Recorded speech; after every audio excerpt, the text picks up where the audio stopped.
Hello, welcome to the channel and thanks for joining me. Today we're going to take a look at this personal stereo from the mid-80s, and it's a Sanyo MGP9. Now, it's not the first time I've featured an MGP9 on the channel. In fact, it's not the first time I've featured a red MGP9. In fact, I think one of my very first videos was based on one of these units. I've got another one for you today though, and yes, we're going to try and fix this up, but it was really a little story about the importance of being able to pick up spare units if you can, as and when. Now, I've got a particular penchant for Sanyo personal stereos in particular, and that goes back to this being the first unit I had really as a kid. Not this exact one, but a red MGP9 just like it, with the JSX37 speakers. So I had the opportunity recently to pick up a set, just for old time's sakes, and it's the red MGP9. It comes with the original speakers, and indeed the Sanyo headphones as well. Now, that's all very well and good. Overall, it's in pretty good condition, I've got to say. Bit grimy, it needs a clean, needs a bit of a polish, but the sticker's still on there. The transport buttons seem to work. Everything seems okay from that point of view. The belt clip is present, and indeed the battery cover locks in nicely. Now, it does make a bit of a rattling noise. I don't know what that is yet. We'll figure out what that is. It feels more like rolling dice. I feel like I'm playing Yahtzee rather than holding a personal stereo, but hopefully we'll sort that out. But really, the reason I wanted to sort of just do this quick video today is because I wanted to show the importance, as I say, of having donor units wherever you can get them. Now, this particular one has actually been a donor for, I think, 3 different units, so at least 2 so far, and I'm hoping we can use it again today. Now, I actually bought this one as part of a consignment quite a while ago, and I saw this one sort of hidden away in the pictures, as you do, and I thought, a red MGP9, I love those things, and I kind of took a punt on the consignment just to really get hold of this one, and I was disappointed when it arrived because the hinge was actually broken on it and it had snapped to the point where you can't really fix it with any sense anyways. So unfortunately, it was only ever going to be a donor unit really. Now, the first time I used this as a donor was for something simple like the belt clip there. One of the ones I had was missing one of these, so I used one from this one. No great shakes there, that's simple enough to pop a new one in. But then I had, I think it was another MGP9 or maybe a 59 with the radio, and for whatever reason, it had a melted or totally broken stop button on there. I don't know what on earth had happened to it, but it was completely mullered and just horrible. So anyways, I managed to swap that off for the other one on the other unit and made a completely mint unit, and managed to, as I say, just use the button. So just silly little things like that really, where they can come in really handy. So if you can find a donor unit, they're always well worth having, I guess. But today what I want to do is see if I can salvage the battery terminals. Now, the reason being, this one is in lovely condition. Like I say, it just needs a decent wipe and a nice polish, and everything seems to be okay. But I bought it as not working, and I've bought it as not working primarily because it's got a rusty spring just there, but also it's completely bereft of any battery contacts. They've completely rotted away actually. There's nothing at all on that side. And on this side here, there's just a tiny part of a spring left and a whole pool of rusty caked on residue down there. So this thing has just had it. It's never going to work from batteries in its current condition. So the good news though is that the battery cover does fit in nicely, because quite often they all break actually, especially on this model. You've got 2 tiny little tangs in there, and if they snap, then the whole battery door won't lock into place. So that's all good. Overall, it's structurally fine. But the good news is, the ones that are missing on this particular unit happen to be the exact ones that are still present on this donor unit. Now, these ones are a bit corroded themselves. They're not perfect, but I reckon we'll be able to salvage these and put them in there. So today's job is to see if we can use our donor one more time to be able to get this one up and running. Now, the first thing I want to do though is just check that it does work at all. So I've got, oh dear, that rattling is quite bad, but I've got a power supply here set to 4.5 volts. So hopefully we'll get it working. Okay, good stuff. So it seems like it's working. I'll also plug in these speakers that came with it as well, just to test them out. And hopefully if it works, there's no point messing about with the battery contacts if the thing's broken anyway, but let's have a look.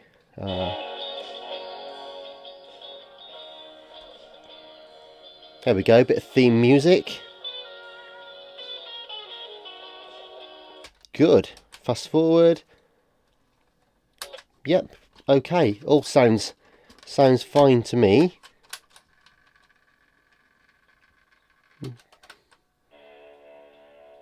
Yeah, this tape is a little bit rattly in itself, to be fair, for whatever reason, but overall that seems to be working. So I know there's merit now, at least in trying to fix the unit. So first thing we'll do then, I think, is get this one open, and we'll go from there.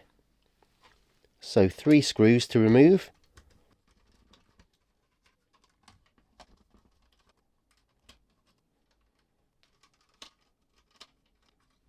Now it may be that the rattling is literally just parts of springs or something in there. So we'll just take a closer look now. And you just have to be careful, by the way, especially on this model, that you keep the, there we go, just gently clip out the back unit. If you don't, what happens is you get broken parts on the corner like so, which someone has managed to do on that one. So anyways, there we go. We can see now that the connections in there are pretty much gone. Just a tiny little bits of remnants of, well, rust basically. Just turned to horrible rust. So that's that one. Now the belt, we could actually replace the belt later. Not the worst one I've seen, to be honest, but there we go. So that's how easy it is to change the belt on these, by the way. But look at this. Just gross. Absolutely gross. Now, I'm feeling fairly lucky with this because the one contact that we need to preserve actually is okay. These 3 here we should be able to replace. And the reason I say I'm feeling fairly confident is because this orange lead here is still quite shiny on the solder point. Now quite often when you've got corrosion on battery terminals, it can actually eat in to the cable through the solder joint into the cable, and you just can't salvage it. You can't tin it up, you can't cut it back. It's horrendous. So I'm hopeful I should be able to reattach this one to the replacement contact when the time comes. But anyway, that's all we can do on that one. So let's open the donor and see if we can salvage these parts. Okay, you can see the belt's already gone from this one because it's technically we could get it working again, but as I say, far better to use as a donor. Also useful for things like headphone jacks and volume pots and stuff like that as well, should you need to. And indeed miscellaneous springs and things like that, because if you mislay any springs, E-clips, things like that, having a donor unit is always well worth having. Right then, let's have a look at this. Right, first up, I want to see if I can salvage the actual spring. I've remembered actually just while I'm doing this that the reason that I've only got 3 of the 4 contacts is because I've already pilfered that one for something else. So this one has already served its purpose. Right, there we go. So if we need to, we can also desolder the whole contact from the board. I'm wondering if that might be the easiest thing to do actually. Then the whole thing is clean and we haven't got to try and resolder it back onto the spring. So that might be the next step. So I'm just going to, actually I'm putting this down on a bit of cloth as well, because this towel of destiny is relatively clean at the moment. No point getting rust dust all over it and making it stained all orange. Yeah, so I actually think rather than trying to faff around soldering onto a tiny spring and getting it all back in there, I think it might be easier just to take it from the board and put it back on, you know. That sounds like a plan to me. So let's get those done. Just drop a bit of flux on those.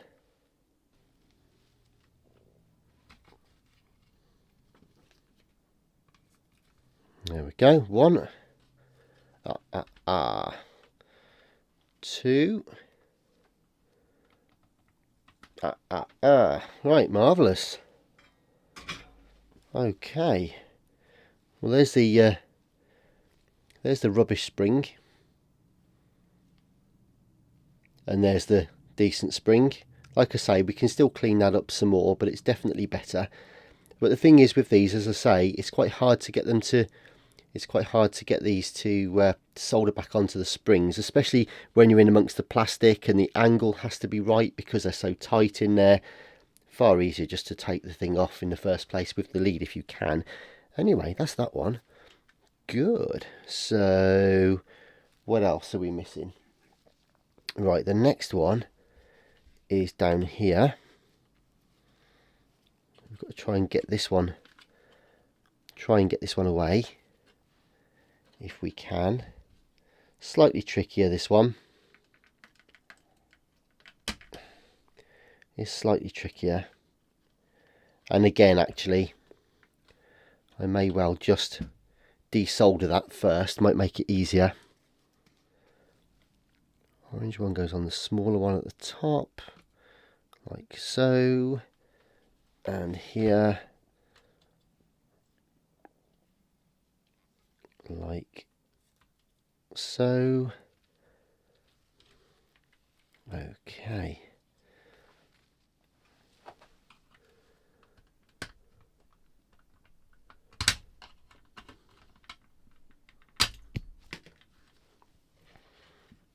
There we go.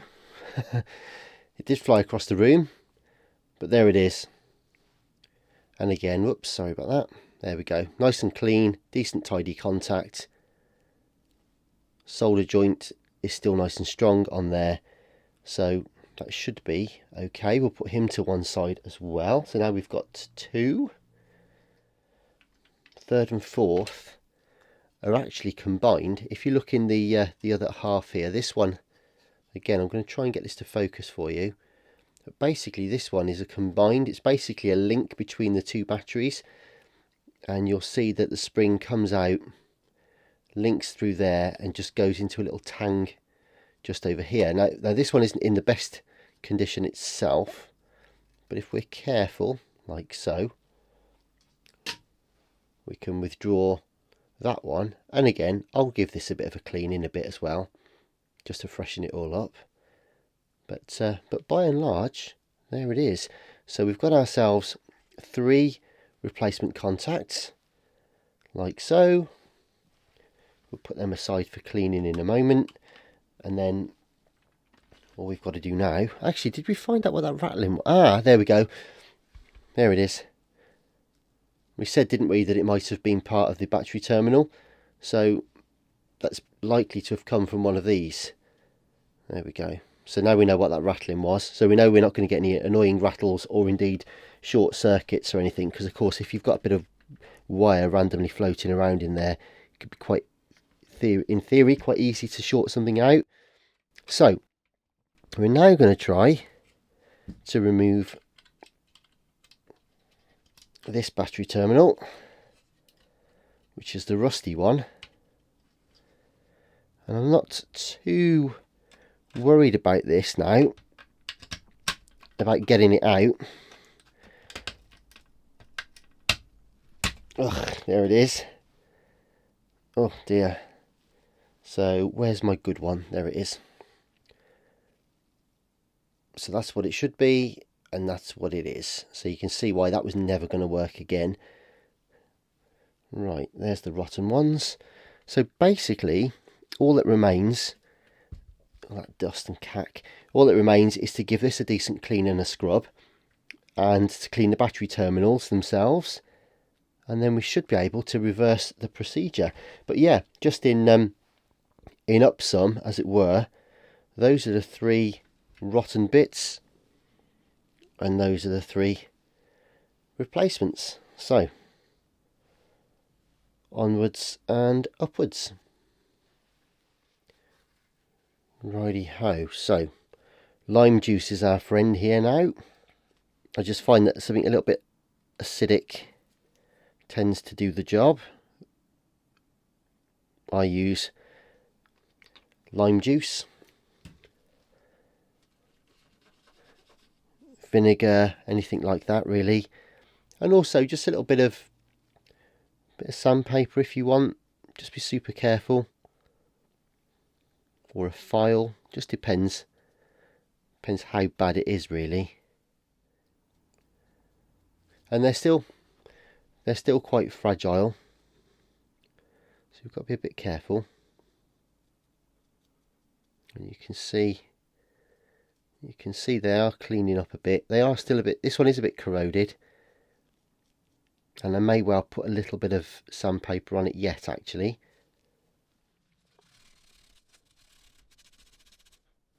There we go. So I'm just going to carry on giving these a bit of a lick with the sandpaper, and I'll be back in a moment.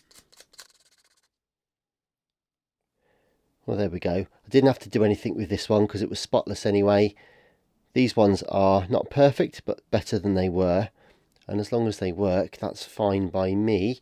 And also, they're a lot better than the other ones that were originally in there. So basically, I'm just going to do the same again now. I'm just going to go in here and clean away all this nasty residue, this rusty, corroded battery sort of leakage and rust and stuff like that. And again, contact cleaner, alcohol, a bit of perhaps acidic wash in there. You get the idea. It's starting to come out. So again, I'm just going to go away for a minute and clean all this up, and I'll be back in a moment. Okay, it's a few minutes later, and I don't mind telling you, it was a little bit of a job because the channels were so full of corrosion. They needed to be sort of flushed through and scraped and what have you. And I haven't tried this yet, but I'm hopeful that we can now slide this in. In fact, use some pliers for this, I think. And we're going to try not to damage the actual wire connection. So, right, here we go. Hope for the best here.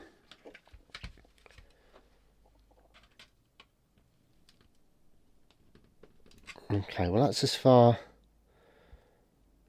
down as that wants to go. Let's put a battery in and see what that looks like. Yep, that looks like that lines up perfectly actually. Sorry, you probably couldn't see that, but basically just drop that battery in there and that lines up beautifully with the battery terminal, so that should be okay. I think we're in business. Right, that's that one, which actually then gets threaded through, and that was over there, wasn't it? And through there, and ready to go up onto that one. And so the other one, spring into there, that should come through that hole in the board just there. So we'll just reflux those two, and we should be in business.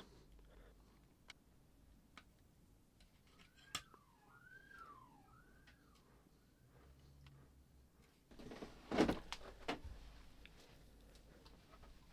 we ought to just check, hadn't we, that the terminals are okay. So continuity on there. I'll just do this one here as well.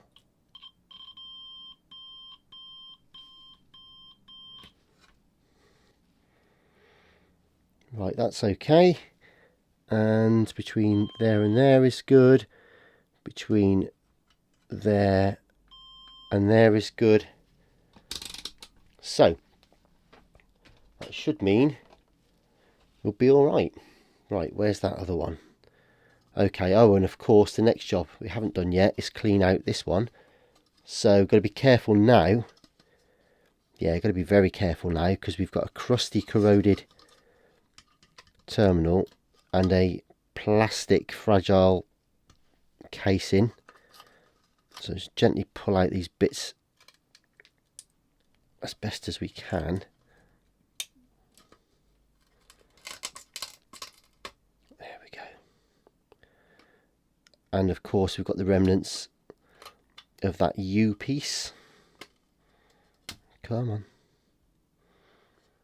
Right, I think that is all.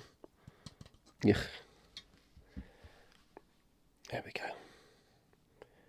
That's what's left of one of those. So we'll do the same trick again. I'm just going to go away for a few minutes, clean all this up, get the rust, get the corrosion, bits of gritty metal and all that sort of stuff out there. Back in a minute.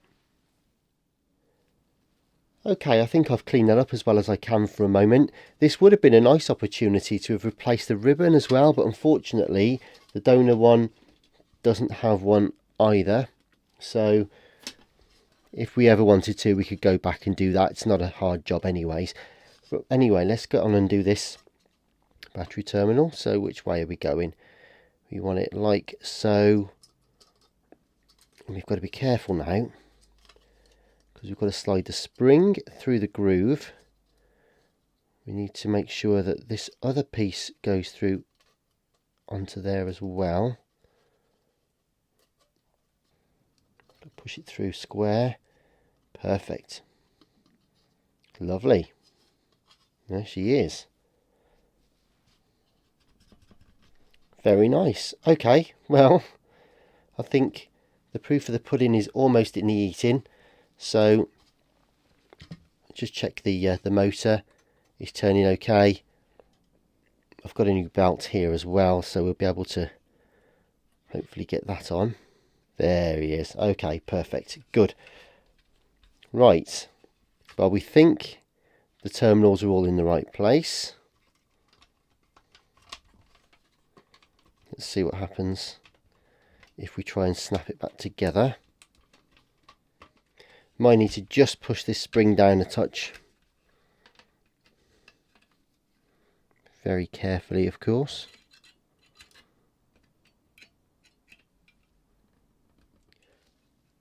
Just push that spring down slightly further. Only about 0.5 millimetre, but I could feel that it was a little bit tight. And I want it to snap together properly, rather than using the screw pressure to force it. Now there's actually sort of clearance, as it were. It's actually just got a fraction of a mil to spare now as well. Perfect. Right, okay, so let's put some batteries in. Hope for the best, shall we? So that one goes that away. Then we've got one over here and one over here. So 3 out of 4 batteries are new, and 3 out of 4 new terminals are new. Before we screw it together, let's see what happens. Press play. And there we go. So let's just put the speakers back in.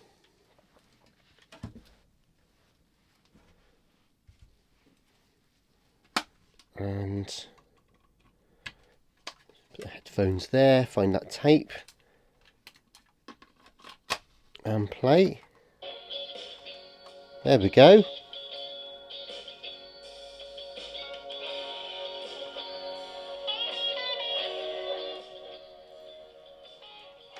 Perfect. So all that remains then is to give it a quick polish, I think, and give it a wipe, give it a polish. In fact, while we're here, we'll also clean the head, the capstan, pinch roller, do all that sort of stuff. Give it a quick tidy up, get all the tools away, give it a buff, and let's have a quick reveal.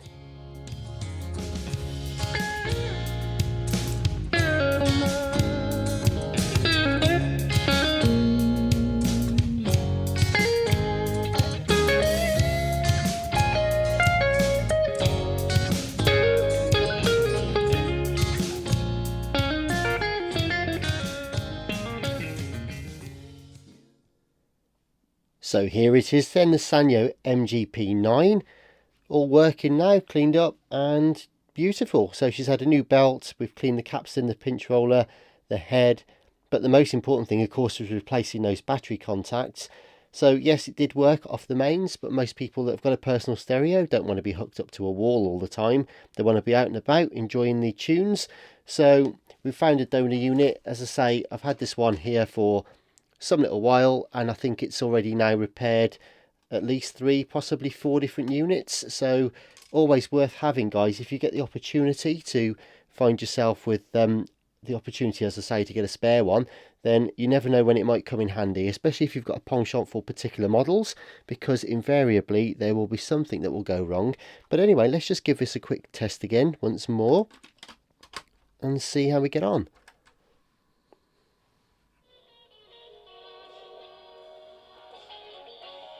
Marvellous. Good stuff. All working off its own power now. So thank you very much indeed for watching. Hope you enjoyed the video. Hope you found it useful. If you did, please like, share and subscribe.